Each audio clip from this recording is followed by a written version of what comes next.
Okay, we are live. We are live. All right, so it being 5:30, I'm going to call this meeting to order. Interim Administrator Fisher, would you call the roll?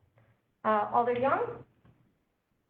Oh, sorry, I have to unmute you all. Haha. Here. Okay.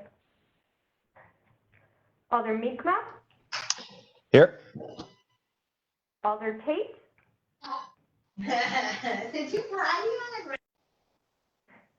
Alder West? Oh, no. Here. Alder West? Here. Thank you, sorry. Chairman Taft? Thank you. That's fine, Chairman's fine, it's all good. Okay. Excellent, thank you all for being here. The first item of business we have is approval of the minutes for July 27th, 2020 meeting. So, do we need to do roll call for that? Okay, so I'm gonna unmute everyone. All in favor, do we need a motion? I don't think so. Move to No, approve. okay, Thank you, perfect. All right, so all in favor of approving the minutes from the July 27th meeting, please say aye. Aye. Aye. Any opposed? Okay, motion carries. Great. Next item, or first item, really on it, is item 561-20, communication sponsored by the chair requesting to allow Brad Vagut of RW Baird to present the proposed issuance of note anticipation notes to fund the budgeted 2020 capital projects and equipment replacements. A potential for refunding of current debt is to take advantage of current low interest rates will also be presented. Staff recommendation is that note anticipation notes in an amount of approximately $14,305,000 be issued for the city's 2020 short and long-term capital borrowings. Additionally, if the market conditions remain favorable, callable portions of the 2010 BABs, 2012, and 23 GO refunding bonds be refinanced. Fiscal note, long-term capital projects of $10,773,364 and equipment of $3,529,500 have been approved and budgeted in 2020 through this borrowing. Estimated savings of approximately $375,000 may be realized through refinancing 2010, 2012, and 2013 debt. So, on that note, I am going to, Do we want a motion and then discuss? well, I was going to do presentation first and then motion, but yeah, either way is fine. Do we have, let's do the presentation first and then we'll do the motion. Yep. So, okay, so I'm going to allow. How do I unmute? There we go.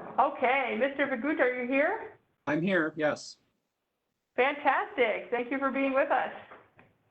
My pleasure. Do we have slides or anything? No slide. Okay, no slides. So this is a oral presentation only. Okay, great. Okay, thank you. I'll start just by walking through a timeline that would be followed if this is approved. With your authorization this evening, Baird and city staff will take the necessary steps to bring these issues to the marketplace. That includes preparing the official statement, which is an offering document, a disclosure statement of the city, securing bond ratings, marketing the obligations, and then the city council would act on the award resolutions at its September 15th meeting. That action on the 15th would finalize the rates and the terms. So what I'm going to be talking about tonight is really just our preliminary estimates based on current market conditions. I would start by saying the market interest rates are at near historic low levels for municipal debt. So it's really a great opportunity for the city to not only take the first step for funding its capital program this year, but also to refinance or refund prior debt. And that was that second point that was in the memorandum that you had just heard. Baird and the city staff are constantly monitoring city debt for refinancing opportunities. And with the current market conditions, you're able to take advantage of that tonight, at least to start this process. So there's two securities that would be issued by the city. The first is a note anticipation note of $14,305,000. That would fund the capital projects for the city's equipment and long-term capital needs for 2020. That issue would be repaid and actually replaced with a permanent financing a little later this year, probably in November or possibly early December, to lock in for the long-term financing. And a separate presentation resolution will come back to this committee before that's finalized. The estimated interest rate on the short-term note anticipation note, 2.15%. The second financing is a taxable general obligation refunding bond. As was mentioned, that would refund or refinance debt that's callable on the city's 2010 bonds, 2012 bonds, and 2013 bonds. This is really strictly a savings play. This is not extending the repayments or pushing this debt out further. It's really replacing higher interest rate debt with lower interest rate debt. Annual savings would be generated of approximately $70,000 per year, beginning in 2021 through 2027. And then, so that would generate a total gross savings of just under $390,000, or bringing that cash flow into a present value. That is what would the equivalent be if that was available today. The present value savings is estimated at $375,000. So with the committee's authorization, we'll take the necessary steps. We finalize everything again on September 15th. With that, I'll pause. I'd be glad to answer questions or go into more detail if you'd like. I have a question. Are there any prepayment penalties for any of this? Not on the note anticipation notes. On the general obligation, the refunding bonds, we're setting those up as non-callable, so the city would not have the option to prepay the bonds. And the rationale on that is there's the refunding bonds are scheduled to be paid off by 2027. We are in historically low interest rate environment, so the likelihood that you would be able to refinance this for savings is very, very, very low, given the current environment. And there is a cost to add a call feature, and that cost is in the terms of the interest rates on the new debt. So for those reasons, we're recommending non-callable on the refunding bonds. Okay. Thank you for that clarification. Are there any other questions? I don't see any hands up. Okay. It appears there are no questions on that. Do I have a motion? I'm going to unmute some folks. Do I have a motion? Do I have a second? Second. Great. Moved by Alder Young, seconded by President State. Is there any discussion on the motion? Seeing none, all in favor, please signify. Let me unmute folks. And please signify by Aye. Aye. Aye. Okay, all opposed? Okay, great. Motion carries. I think we're good on that one. Thank you very, very much for Mr. Vagud for explaining that to us. Yep, thank you. Okay. Next item is item 529-20, communication sponsored by the chair on behalf of the Human Resources Department, presenting the United Healthcare Medicare Advantage Plan Agreement for renewal. Staff recommendation is to approve. Fiscal note, renewal includes a premium reduction of 3% to a premium of $289.10. Total cost for approximately 745 members is $2,581,085. And so let's see. I'm sorry, this mouse is really like misbehaving. I think it's like, okay. So I am going to, okay. So Mr. Deaton is next, right? Or no? Yes, Mr. Deaton. Mr. Deaton is next. Okay, good. Okay, got it right the first time. Okay, so I am going to unmute Mr. Deaton. Mr. Deaton, are you with us? I am with you. Can you hear me? Okay, I can. Would you like to speak to this motion? Yeah, thank you for including me in the meeting this evening. What we present to you today is the United Healthcare Medicare Advantage renewal. This is for our post-65 age population. When they turn 65, they leave the active plan and come on to the Medicare Advantage program that is offered. through United Healthcare. So this year we were able to negotiate a 3% decrease, which is always good news. And this is coming on the heels of last year.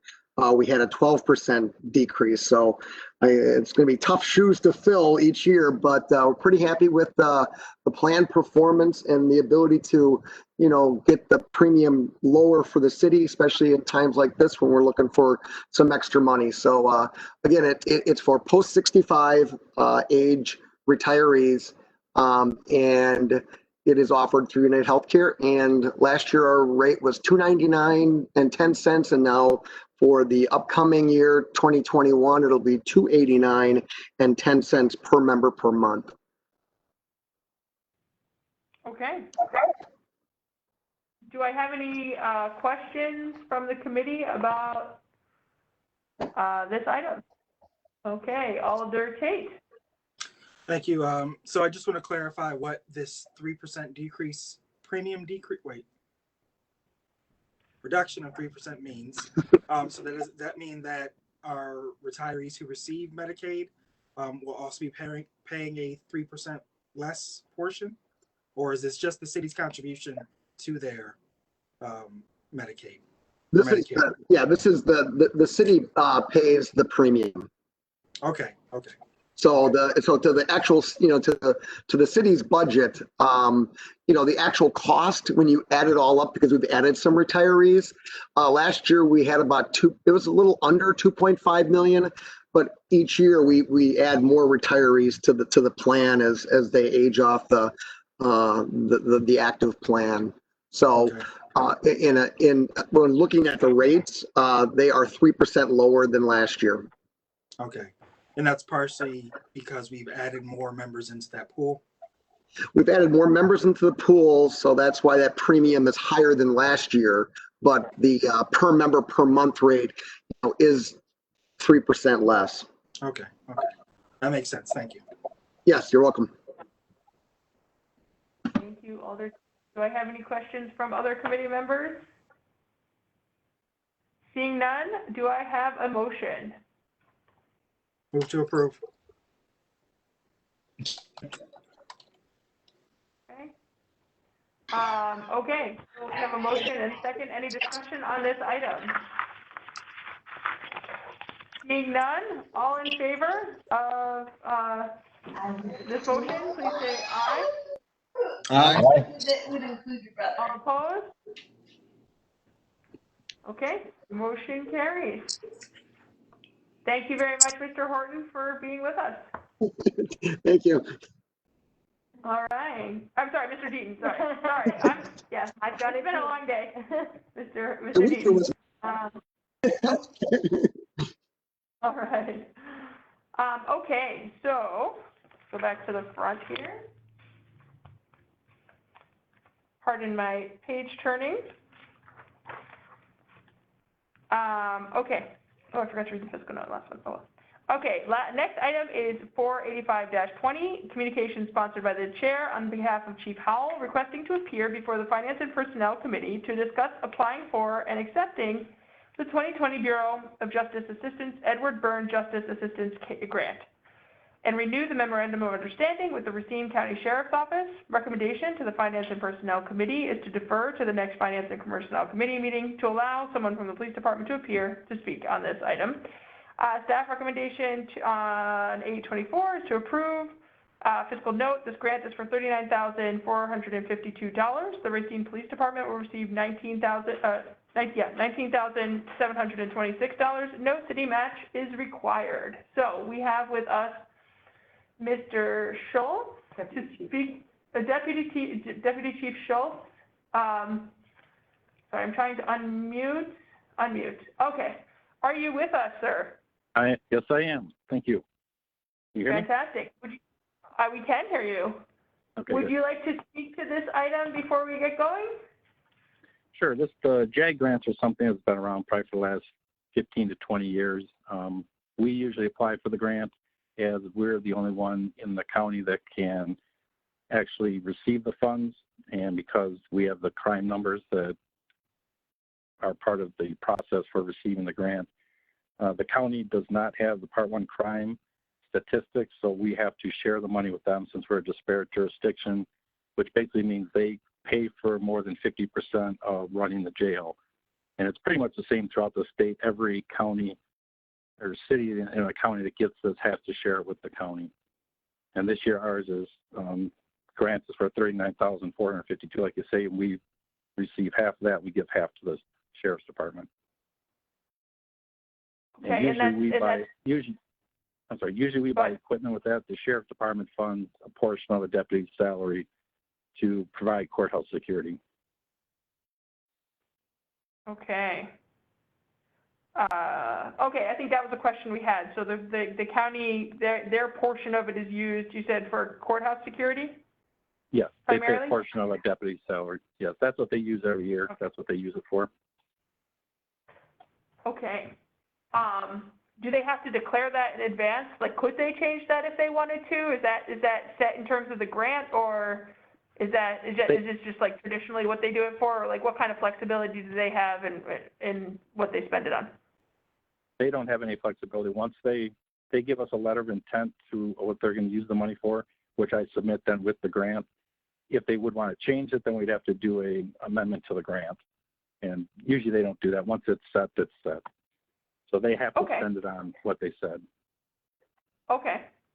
All right, we have a question here from Alder Tate. Please proceed, sir. Thank you, Deputy Chief, for being here.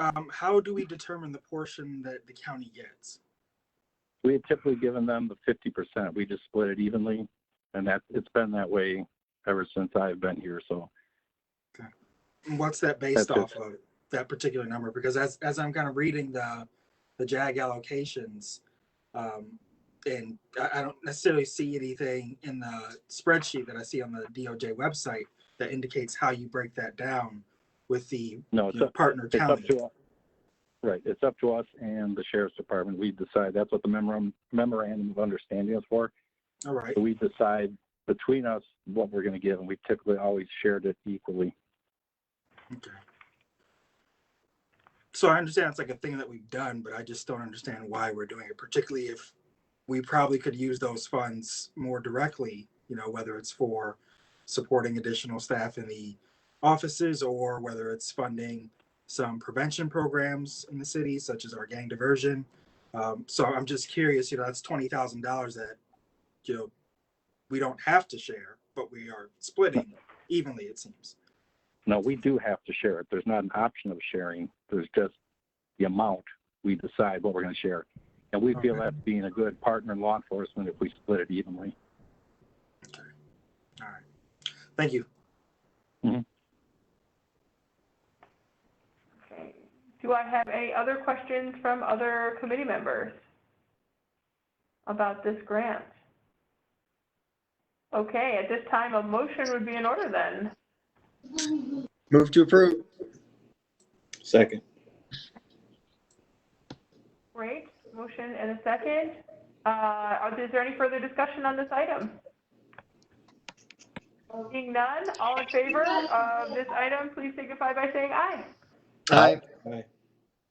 All opposed? Okay, motion carries. Thank you very much for being with us, Deputy Okay, Schultz. thank you. Thank you. Thank you. All right. Great. So next item is item 500-20, communication sponsored by Alder Lemke, requesting permission to apply for and accept funding in the amount of $149,000.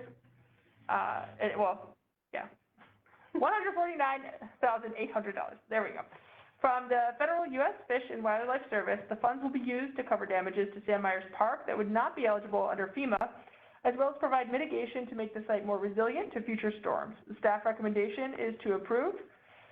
Fiscal note, if federal to federal match is allowed by FEMA, these funds could also be considered the 12% or 12.5% match that will be required by the City of Racine. The contract period is September 1st, 2020 through December 31st, 2021. Required city match is $21,600 in kind. Grant control number 00336. So, we have Dr. Kinzelman with us today. I'm going to unmute you. Dr. Kinzelman, are you with us? Yes, can you hear me all right? We can hear you. Would you Thank like to you. speak to this item? Yes, thank you for allowing me to speak. So, Samuel Myers Park, after undergoing extensive restoration, has been well utilized by citizens of Racine. Whenever I'm out there, I see lots of families with young children. Unfortunately, like Cary Hogle Park and Pershing Drive and Shoup Park and sections of North and Zoo Beach, it was subjected to significant storm damage during January of 2020 and is included under the FEMA Federal Disaster Declaration.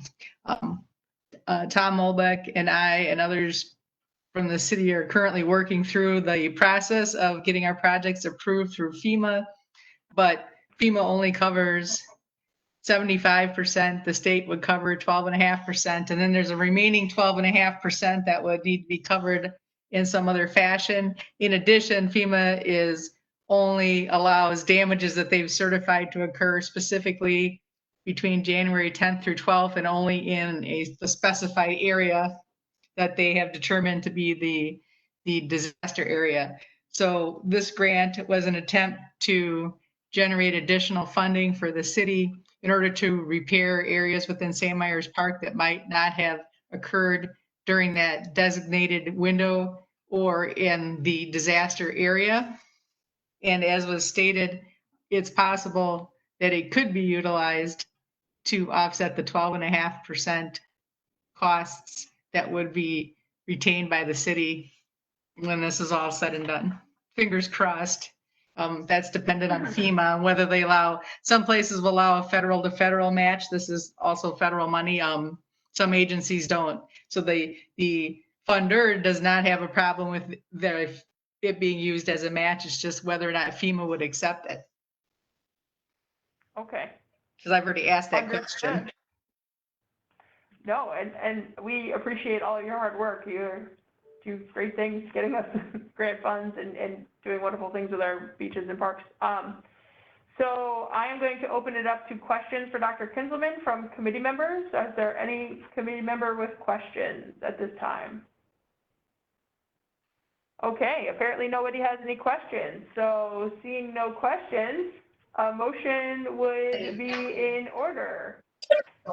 Move to approve. Second. Okay.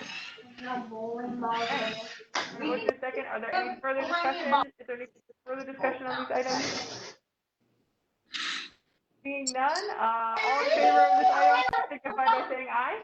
Aye. Aye. Excellent. Any opposed? Motion carries. Fantastic. Okay. Thank you very much, Dr. Kinzelman, for being with us. And thank you so for much your hard work. for your consideration and time. Thanks again. Okay. So this exhausts our agenda. So thank you everyone for being with us, and I am declaring we are adjourned. All right. Thanks, folks.